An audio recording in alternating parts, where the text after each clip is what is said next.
The gravy spoon slips from my fingers, clattering against the ceramic floor of my parents' beach house kitchen. Warm brown liquid splatters across my apron like a Rorschach test of my family's indifference. In the dining room, just 15 feet and a lifetime away, glasses clink amid a chorus of laughter. They started without me. I stand frozen, listening to the cheerful din washing over the polished marble countertops. Mom promised we'd all sit down together once everything was ready. That was before Adrian's Tesla pulled into the driveway 2 hours ago, his designer luggage and winning smile instantly becoming the center of my parents' universe. To Adrian, my father's voice booms from the dining room, for bringing this family together on Thanksgiving. The knife edge of those words slices through me. I've been here since Tuesday, chopping, seasoning, and basting, while Adrian rolled in just before dinner, empty-handed except for a bottle of wine someone probably gave him. I bend down to clean the spilled gravy, my knees cracking against the hard tile. From this angle, I can see them through the doorway, Mom straightening Adrian's collar, Dad pouring him more wine, Aunt Sarah leaning in to hear his latest success story. Not one of them notices my absence. 3 weeks ago, Mom started the family group text with her usual holiday enthusiasm. Thanksgiving planning. We'll cook whatever Adrian likes this year since he's been so busy with his new position. I had suggested trying something different. Maybe we could go to that new restaurant on the bay? Give everyone a break from cooking? Mom's response came swiftly. Traditions matter, dear. Besides, you're so good in the kitchen. Translation. You're so useful in the kitchen. I grab a fresh dish towel, wiping gravy from my hands. My fingers have finally stopped trembling. Something shifts inside me, like tectonic plates grinding against each other before an earthquake. I pick up the gravy boat, filled to the brim with the rich brown liquid I've spent hours perfecting. The silver serving piece belonged to my grandmother, who probably stood in kitchens just like this one, serving men who never had to wonder if their contributions would be acknowledged. Walking to the dining room, I place the gravy boat firmly on the table. The heavy silver base makes a satisfying thunk against the crisp white tablecloth. 5 pairs of eyes look up briefly before returning to Adrian, who's midway through a story about his golf game with a potential client. Honey, Mom says without looking at me, could you grab some more ice for Adrian's drink? The request hangs in the air between us. I've spent 2 days cooking, while Adrian hasn't lifted a finger. The words rise to my lips before I can swallow them back. No. The single syllable lands like a stone thrown through glass. The conversation stops. Adrian's mouth hangs open mid-sentence. Mom blinks rapidly, her social smile faltering. I'm sorry? I said no. My voice sounds different, steadier than I feel. Dad's face darkens as he sets down his fork. Your brother drove all the way from Tampa. 2 hours, I say. He drove 2 hours. I've been cooking for 2 days. The silence stretches between us, filled with the unspoken rules I've just broken. My heart hammers against my ribs. This tiny rebellion might cost me the security of being part of this family, the conditional love I've spent 35 years trying to earn. Mom laughs nervously, smoothing her napkin. Marin's just tired from cooking all day. She turns to Adrian. The turkey is exceptional this year, don't you think? And just like that, the moment passes. The conversation flows around me like I'm a rock in a stream. Adrian resumes his story with barely a pause. But something has changed. For the first time, I've pushed back against the current, instead of letting it sweep me along. My no still echoes in my ears as I take my seat at the table, not rushing back to the kitchen, not fetching ice, not disappearing into the background of my own life. I reach for the wine and pour myself a full glass. When I look up, Aunt Rachel catches my eye from across the table and gives me the slightest nod. I take a long sip and feel the warmth spread through my chest. This Thanksgiving just became something entirely different. The half-eaten turkey sits abandoned on the dining table as I escape to the kitchen, my legs carrying me away from the laughter that doesn't include me. I need a moment to breathe, to process what just happened. My small rebellion, that simple no, still thrums through my veins like electricity. Mom's iPad sits open on the granite countertop, her Facebook page glowing with notifications. I shouldn't look. I've never been the snooping type. But something pulls me forward, my fingers hovering over the screen before I tap her profile. The most recent post stops my breath cold. Excited for Adrian's special Thanksgiving menu. Can't wait to taste what my talented son suggested for our family gathering. My talented son. Not a word about who actually shopped for ingredients, prepped for 2 days, or woke at 5 this morning to put the turkey in the oven. I scroll down. Photo after photo from birthdays, Easter, last Christmas, dozens of images of Adrian smiling with mom and dad. In some, I spot my elbow or the back of my head as I carry dishes to the table or clean up in the background. Not one photo features me front and center. Not one. The kitchen suddenly feels too small. The walls pressing in as 35 years of being overlooked crystallize into undeniable evidence. I've always suspected I was less important, but seeing it documented so thoroughly makes my stomach clench. Marin, where's the pumpkin pie? Mom calls from the dining room. I close the iPad and grab the pies from the counter, sliding them onto serving plates with trembling hands. When I return to the dining room, everyone remains seated comfortably, Adrian at Dad's right hand, Mom beaming beside him, Aunt Sarah leaning in to catch every word. "Just set them on the sideboard, honey," Mom says without looking up. "You can serve from there." I place the pies down and stand awkwardly, knife in hand, as the conversation flows around me. "Adrian, tell them about your new place," Mom prompts, touching his arm. He leans back, stretching his designer shirt across his shoulders. "Just closed last week. Perfect little beach house in Siesta Key. We should all go down for a visit," Dad says, his voice warm with pride. "Like our Key West trip last spring." The knife nearly slips from my fingers. "What Key West trip?"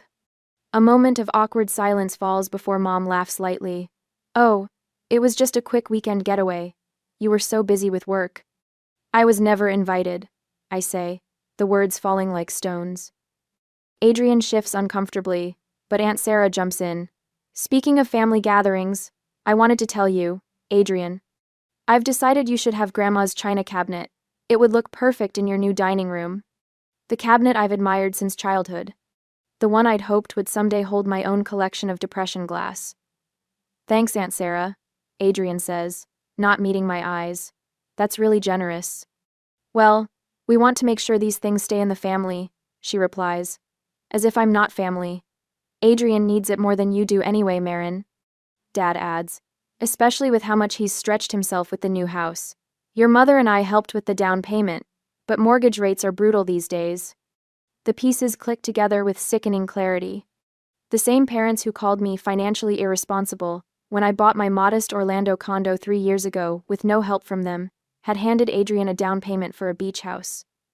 "More pie, anyone?" I ask, my voice hollow as I mechanically cut and serve, standing while they remain seated. The conversation shifts to Adrian's promotion, his golf game, his new boat. With each passing minute, the truth sinks deeper into my bones. My only value to this family is what I provide in service, the meals I cook, the dishes I wash. The holidays I organize while they enjoy themselves. If I stopped serving, would I cease to exist in their eyes completely? Would anyone like coffee? I ask, already moving toward the kitchen. "That would be lovely, dear," Mom says, finally glancing my way.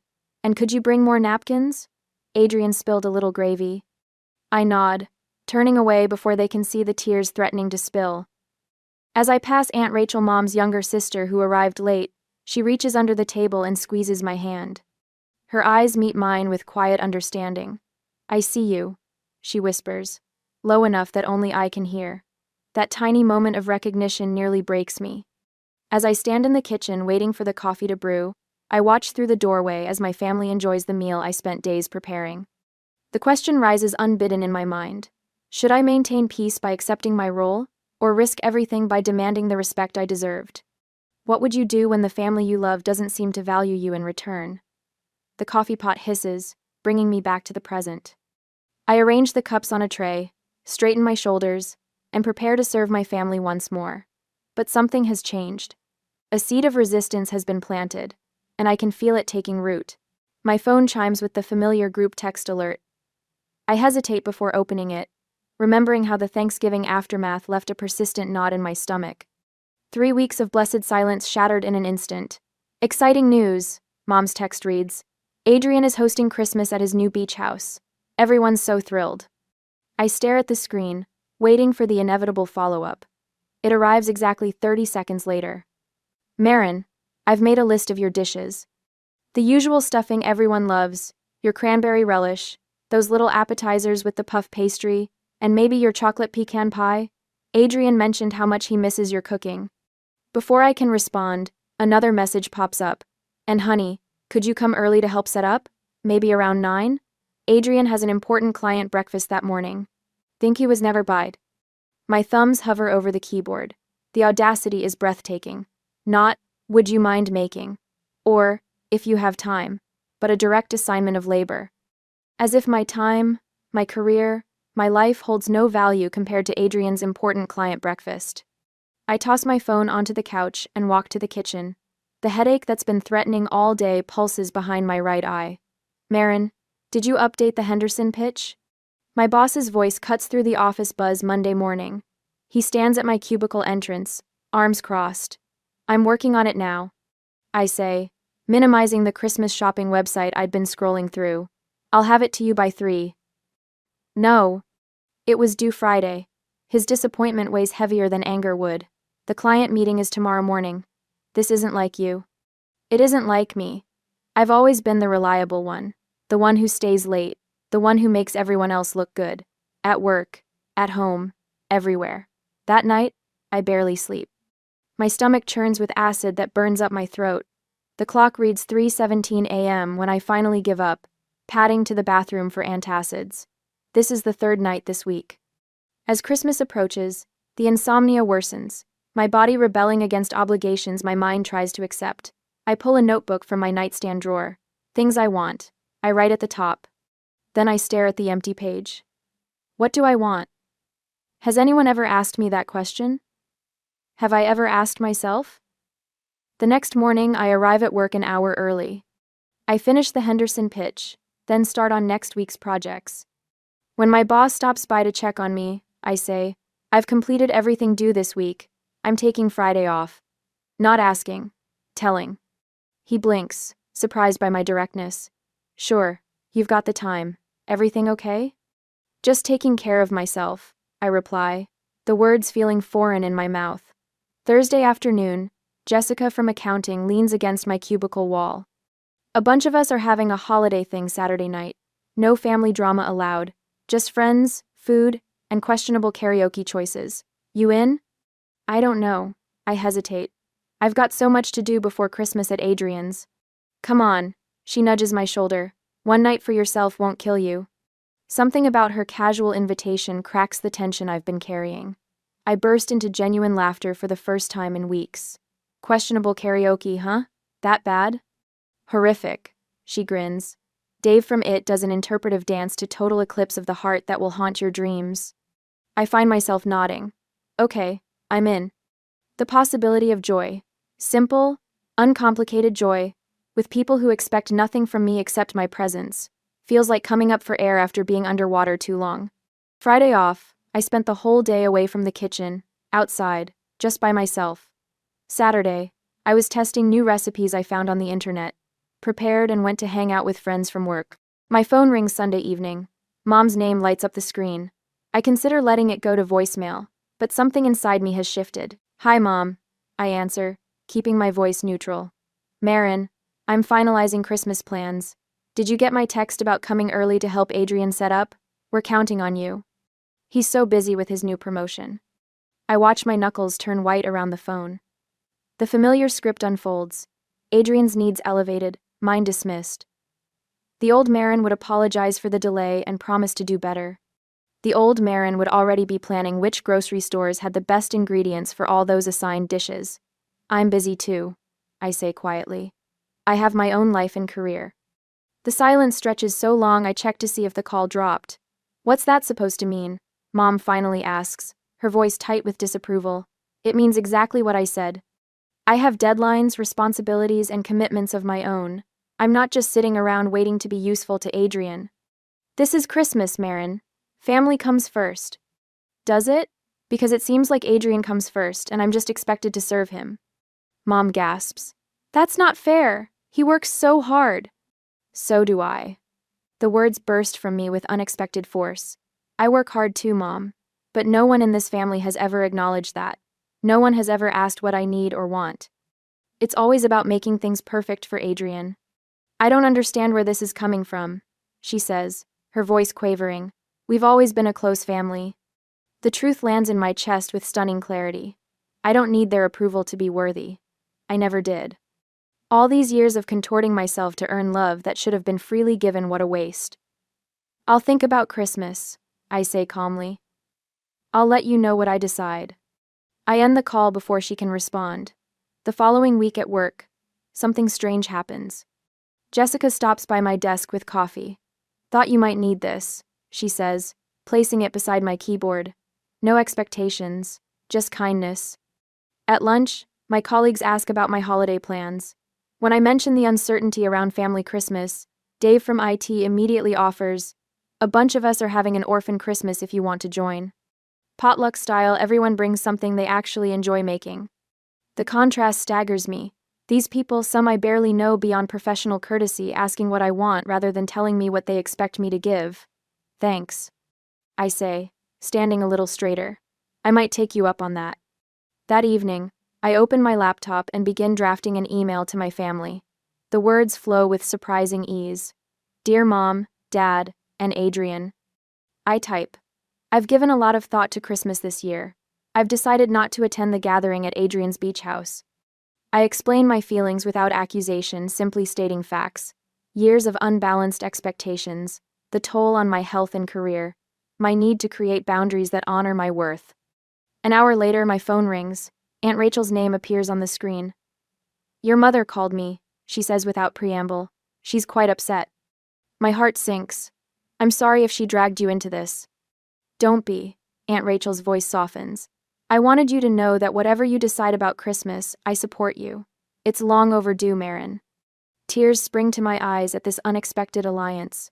Thank you, I whisper. After we hang up, I return to my laptop, yet my phone lights up again. Mom calling. I take a deep breath and decide. I take 3 deep breaths before answering, exactly as Jessica advised during our lunch yesterday. Hello, Mom. My voice comes out steady, a stark contrast to the nervous tremor that usually accompanies these calls. Marin, we need to discuss Christmas arrangements. She launches in without preamble. Adrian wants to know which dishes you're bringing. He's planning the table settings. I press my palm flat against the cool granite of my kitchen counter. I won't be coming to Adrian's for Christmas. The silence that follows stretches so long I check my screen to ensure we haven't disconnected. That's ridiculous. Her voice returns, higher pitched than before. Of course you're coming. Your brother has a brand new house to show everyone. I've made other plans. I maintain eye contact with my reflection in the microwave door, refusing to look away from myself. What other plans could possibly be more important than family? The familiar dismissive tone creeps in. My plans are important because they're mine. Each word comes out distinct, like stepping stones across a rushing stream. I've spent every holiday cooking, serving, and cleaning, while everyone else enjoys themselves, including Thanksgiving last month, when you all started eating without me. You're being overly sensitive. I cooked for 2 days straight. Dad toasted Adrian for bringing the family together while I was still in the kitchen. You promised we'd all sit down together. For the first time in our decades of conversations, Mother has no immediate retort. The silence carries weight. Well, she finally manages, I'm sorry if you felt unappreciated. I didn't feel unappreciated. I was unappreciated. The distinction matters. I'm making different choices this year. I'm making different choices this year. You'll break your father's heart. Her voice wavers with practiced fragility. He's been telling everyone how proud he is of his children. I almost laugh. When did Dad last tell me he was proud of me? He didn't even acknowledge my promotion last spring. That's not fair. She stops abruptly. He what? He's not good with words, she offers weakly. Not like Adrian. Adrian is good with words because you and Dad hang on every one of them. You've spent my entire life treating him like the star of the show while I work backstage. Her breathing changes. I suppose we've taken you for granted. The admission, however small, stuns me into momentary silence. My prepared arguments dissolve, as unexpected tears prick my eyes. What would it take to fix things? She asks. When Mom asked what it would take to fix things, I hesitated. Should I give them another chance to change patterns built over decades? Or was it time to prioritize my own well-being, even if it meant spending holidays apart? I hang up without answering, promising to think about it. Jessica arrives at my condo an hour later with takeout and her laptop. Operation Freedom. Christmas is underway, she announces, setting containers of pad thai on my coffee table. You're ridiculous, I say, but the knot in my chest loosens for the first time in days. Look at these options. She flips open her laptop, displaying a booking site. Key West has vacancies at that boutique hotel we've been eyeing. Christmas on the beach instead of Christmas in servitude. I stare at the images of turquoise waters and swaying palms. My family would never understand. That's kind of the point. Jessica scrolls through room options. Your happiness isn't contingent on their understanding. My phone buzzes with Aunt Rachel's name. Speaking of family, I murmur, answering the call. I heard you're skipping Adrian's Christmas extravaganza. Rachel's voice carries none of my mother's accusation. News travels fast. Your mother called in reinforcements. She wanted me to talk some sense into you. My stomach tightens. And? I told her I'm visiting you in Orlando instead. The smile in her voice is unmistakable. I've had enough of Adrian's show-off mansion and your parents fawning. If you'll have me, of course. Tears well up again, but different from before. Really? Really. We can start our own traditions. Ones where nobody spends the entire day in the kitchen while others take credit. After we hang up, I book the Key West reservation for the days after Rachel's visit. For the first time, the holidays stretch before me like an open road, rather than a predetermined path. My phone rings again that evening. Dad's name flashes on the screen. He hasn't called me directly in at least 3 years. Marin, he says when I answer, his voice uncharacteristically hesitant. Your mother mentioned you might not be joining us for Christmas. Before I can respond, a text from Adrian lights up my screen. Are you really not coming to my new place for Christmas? I've made other plans, I tell Dad, watching another text bubble appear from Adrian. I see. The uncertainty in his voice is new territory for both of us. Perhaps we could discuss this further. Your mother was hoping you might meet her for coffee next week. I consider the request, turning it over like a strange artifact from another time. I'll think about it. After we hang up, I read Adrian's second text. Mom's really upset. Can't you just come for one day? Standing in my quiet kitchen, I realize I'm smiling. Not from cruelty or vengeance, but from the strange weightlessness of finally being seen. They've noticed my absence. It's a start. Next week, Wednesday, the holiday music floating through Sunflower Cafe feels like an ironic soundtrack to the tension unfolding at our corner table. Mother sits across from me, her hands clasped around a mug of peppermint mocha she hasn't touched. Between us lies the worn leather photo album she brought, a tactical prop in her arsenal of manipulation. Your brother needs you, Marin, she says, flipping to a page with Adrian's kindergarten graduation photo. This isn't just about Christmas dinner. It's about family obligations. I watch her manicured finger trace the outline of Adrian's 5-year-old face, while completely skipping over my photo beside him. Even in reminiscing, I remain invisible. Adrian has important clients coming. He wants to impress them with a traditional family Christmas. Her voice drops to a confidential whisper. He specifically asked for your cranberry relish recipe. Not for me. For my recipe. You know your father and I won't be around forever. Her voice wavers with practiced emotion. Are you really willing to throw away your family over petty jealousy? The words land exactly as she intended, like a punch to the stomach. For a moment, I feel the familiar guilt rising in my throat. But then I notice her eyes darting to check if her performance is having the desired effect. I reach into my bag and pull out my own folder. I brought something too, I say, my voice steadier than I expected. I place 2 family photos side by side. The first shows last Easter's gathering, Adrian centrally positioned between our parents, while I'm barely visible at the edge, carrying a tray of deviled eggs. The second from Thanksgiving shows a similar composition, Adrian, raising a glass in toast while I stand in the background, refilling water glasses. 6 holidays in a row where I cooked every dish. I continue, sliding forward a handwritten list. 32 family gatherings where I arrived hours early to set up and stayed hours after to clean. 4 birthdays of mine that were rescheduled because they conflicted with Adrian's plans. Mother's face tightens. We appreciate everything you do. You appreciate everything I provide, I correct her. There's a difference. I tap the list with my index finger. When was the last time anyone took a photo of me enjoying a holiday meal? When did anyone offer to help me in the kitchen? When did my birthday get the same attention as Adrian's job promotion? She shifts uncomfortably, glancing around as if searching for witnesses to my rebellion. I'm not throwing away family, Mom. I say, my voice softening but not weakening. I'm refusing to be the servant. Her mouth opens, then closes.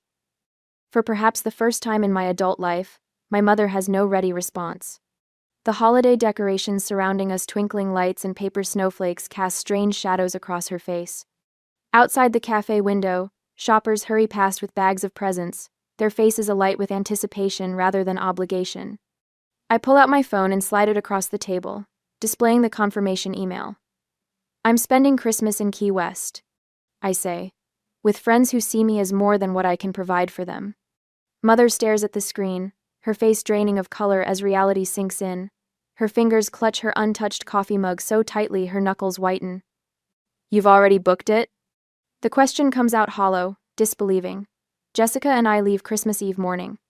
But what about Adrian's dinner? The genuine confusion in her voice speaks volumes. She truly cannot imagine a world where my brother's needs don't automatically supersede mine.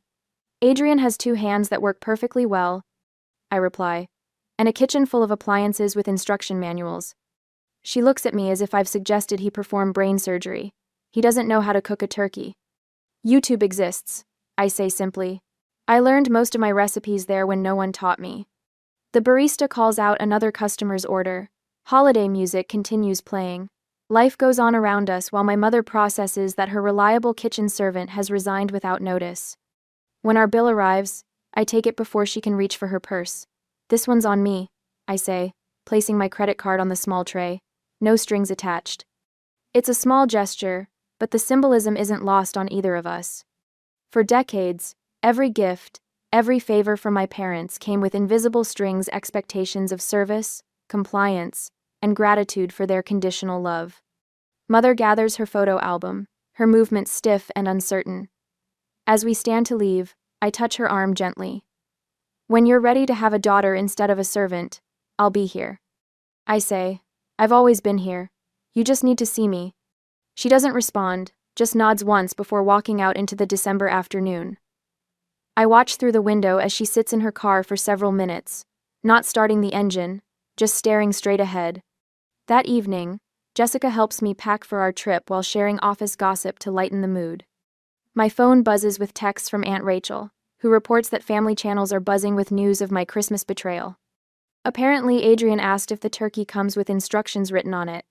She writes with a laughing emoji. Your mother told him to order catering, but your father insists on a home-cooked meal. I feel a strange lightness knowing my absence has created such a disruption. Not from spite, but from the realization that my contributions were substantial enough to leave a gap when withdrawn. The family group chat has been noticeably silent. No guilt trips, no angry messages, just the digital equivalent of stunned silence. As Jessica and I toast to our upcoming beach Christmas with glasses of wine, my phone lights up with a text. It's from my father, the first direct message he's sent me in years without my mother as intermediary. We need to talk, it reads. I set the phone down without responding, feeling neither triumph nor regret, just the quiet certainty that whatever happens next, I won't be returning to the kitchen while others enjoy the feast I've prepared. During Christmas time, the Key West sun warms my face as I stretch out on a beach towel beside Jessica. Laughter bubbles from my chest when our friend Theo performs an exaggerated impression of his boss. For once, I'm not bustling around serving others, I'm simply present, soaking in the moment. Marin, get in this. Jessica waves her phone, framing a photo of our impromptu holiday gathering. I slide between Theo and Jessica, smiling without reservation. The camera clicks, capturing my relaxed posture and genuine smile. 3 days in Key West, and I haven't once apologized for taking up space. Your pick for dinner tonight, Theo says, passing me the local restaurant guide. The simple act of choosing without calculating everyone else's preferences first still feels revolutionary. The seafood place on Duval. I decide without hesitation. Jessica raises her plastic cup, to Marin, who showed us all how to create holidays worth celebrating. 11 months later, on Thanksgiving Day, the aroma of rosemary and garlic fills my Orlando condo as I slide the turkey back into the oven. The timer reads 40 minutes, remaining plenty of time to join my guests. Need any help? Jessica asks from the doorway. Actually, I'm good. The words come easily now. Theo's handling the potatoes. Rachel brought dessert. Everything's under control. When I enter my living room, Aunt Rachel pats the sofa beside her. This beats Adrian's stuffy dining room, she whispers, squeezing my hand. My Thanksgiving table looks nothing like my mother's perfectly coordinated settings. Mismatched plates surround a centerpiece of driftwood and shells from Key West. Theo stands at the counter, sleeves rolled up, mashing potatoes, while deep in conversation with Rachel's daughter, Emily. Wine? I offer Rachel, pouring myself a glass without waiting for permission. Your father called me yesterday, Rachel says quietly. Asked if you were hosting Thanksgiving. The mention of my father doesn't trigger the familiar knot in my stomach. How are they doing? Managing.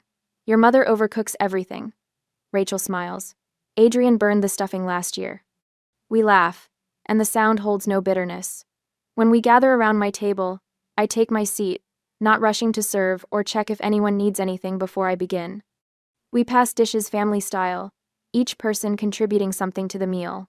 I taste everything, savoring flavors instead of worrying about others' reactions. Rachel raises her glass. To traditions that nourish rather than drain us. To chosen family, Jessica adds. 2 weeks later, my phone lights up with my father's number. I answer with steady hands. Marin. His voice sounds older. Your mother and I were wondering if we could visit for Christmas. I stand before the wall where I've hung the photo from our Thanksgiving dinner, 5 smiling faces, mine centered and glowing. I'd like that. I say, but things would be different.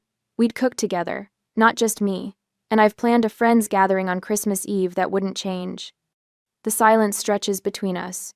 Then, I think we can manage that. As I consider my father's request, I wonder if some relationships can be rebuilt on new terms, or if some patterns are too deeply ingrained to change. What would you do? Try to redefine the relationship, or maintain the healthy distance you've created? I hang up the photo, adjusting it until it sits perfectly level. Whatever happens with my parents, I've found my footing. This is my life now chosen, not assigned.